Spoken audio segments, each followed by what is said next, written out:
important lesson you got from him? You know, Tito Cocoy, I remember when I was a young boy, and my mom used to work for Papa Doy, and my mom would always be in show. And during the weekends, my mom would take me, and I would be there. And it was like, you know, I was introduced to the world of theater because of Lola Celia and Tito Cocoy. So I remember there were times that he knew I loved to sing. So I would sing, and Tito Cocoy wakes up late.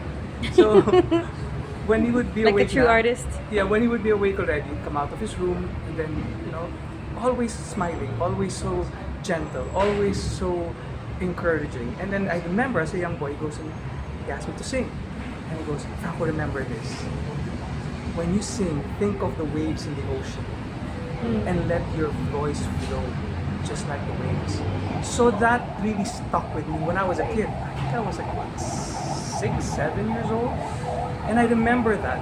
And so every time I would sing, that really made an impact in my life. To this day, when I sing, that's the thing that I would always remember what Tito Cocoy told me. And so when I joined show business, many years later,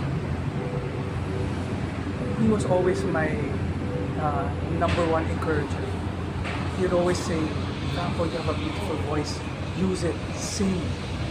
And you know, there were so many times that we would sing in family gatherings. But one very special moment I had with him was in 2020. We had a repertory showstoppers show. And this was right before the pandemic. And Tito Cocoy was there.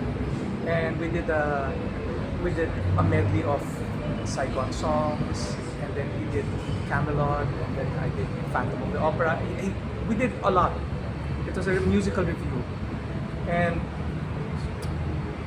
during rehearsals, every time I would sing Why God Why, he would just literally sit there and watch me.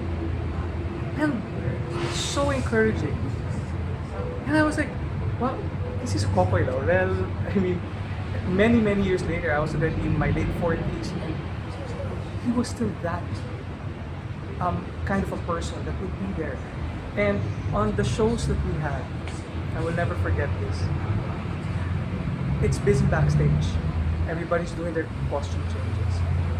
Tito Cocoy, when I would do my solo, would be right there at the wings, listening and waiting.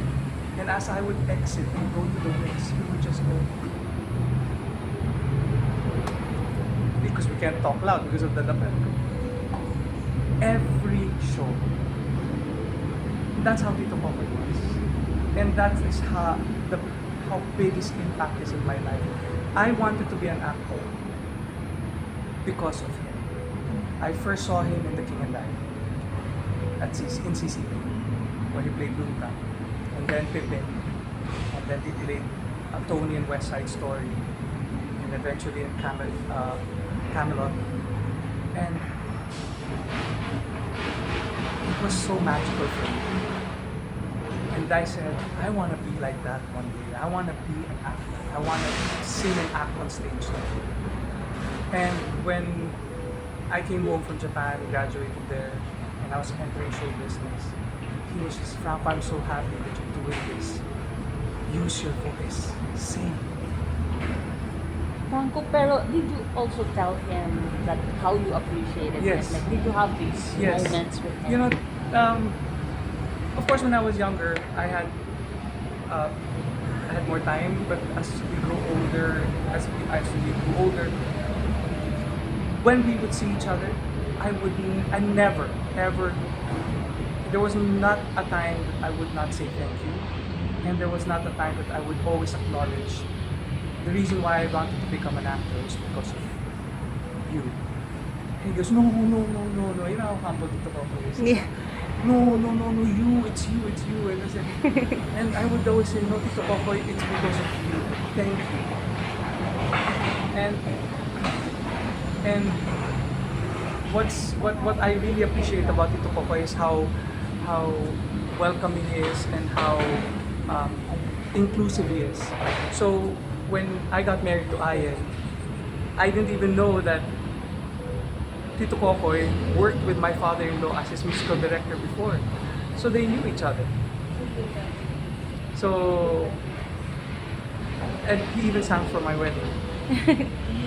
That was his In our wedding, he sang. Yeah. That was his happiness, though, singing in Yes, weddings. yes, he sang in our wedding. And so that for me, I'm truly grateful that he was there. He sang Tanging Yaman. So, I mean, Tito Cocoy, I never ever failed to say thank you. I never ever failed to say I love you. And that, wala akong regrets. Nasabi ko yun sa kanya. So before he died. I mean, I didn't even know that he passed until today. Of course, with respect to the family, I'm still trying to process everything. Right now, talking to you, I'm still processing it. It comes in waves. I cry, and then I go to my files of photos and then find it, and then whatever I find, I'd send it to the people that I can, and so that's, I guess, how I'm feeling and processing everything right now. But going back to your question, yes, buti na lang hindi ako nakaligta magsabi ng maraming salamat at mahal na mahal ko siya.